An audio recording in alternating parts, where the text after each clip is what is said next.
the anime industry for over 25 years. Yes. And I'm just curious if you can tell us a little bit about how you got your start in the industry and what maybe your first year was like. The first years. Yeah, no, I always wanted to be an actor, and I started out singing and acting, and eventually started doing stage work in Los Angeles, which, if you know anything about LA, if you want to make a living as an actor, the last thing you want to do is work on stage in Los Angeles, because there's just not a lot of it, at least not then. And I was desperate for work. I had done a couple of TV shows and did badly in them.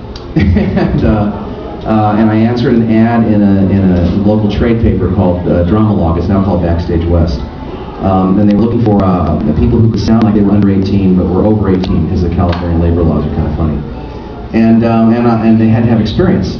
So I did what any out-of-work actor would do. I lied and told them I had experience. And I went in and auditioned, and I got a little part dubbing a Louis Malle film, a little French film, into English. And they had me do a couple of what they're called step-outs, where you kind of step out of the group and just do a little line or two. And they liked it, yanked me into another room, auditioned me, and I got this part in an anime called The Sea Prince and the Fire Child, which is a feature. It's the first anime I really ever seen that I was aware that it was anime. That ended up on television, and about 18 months later, I get a phone call from Harmony Gold. They're looking for somebody to do this little thing called Macross.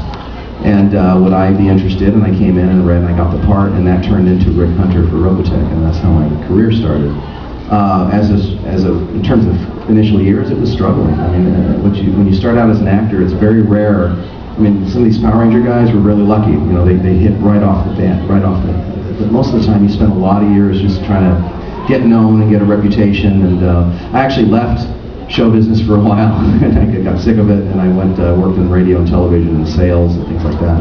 When I came back as a writer, and that's really where I kind of found my career as a writer and a director, and the voice acting just kind of followed along with it. So most of the voice acting that most of you are familiar with that I've done has actually been more recent than way back in those days when I wasn't getting a whole lot of parts. That's how I got it. Now, something you had mentioned about Power Rangers. I'm wondering if you could share with us how you got involved with the Power Ranger project. Yeah, I was lucky, actually. I had a lot of luck in my career.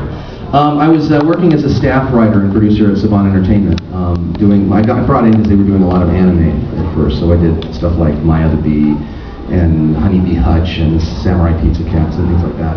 And they set up an internal development team, and it was really basically my turn. And I got pulled into the office and with Chaim Saban and Ellen Levy Sarnoff, and they showed us this silly Sentai show. And Chaim says, "I want to make an American show out of this. What do you think, Tony?" He's Israeli.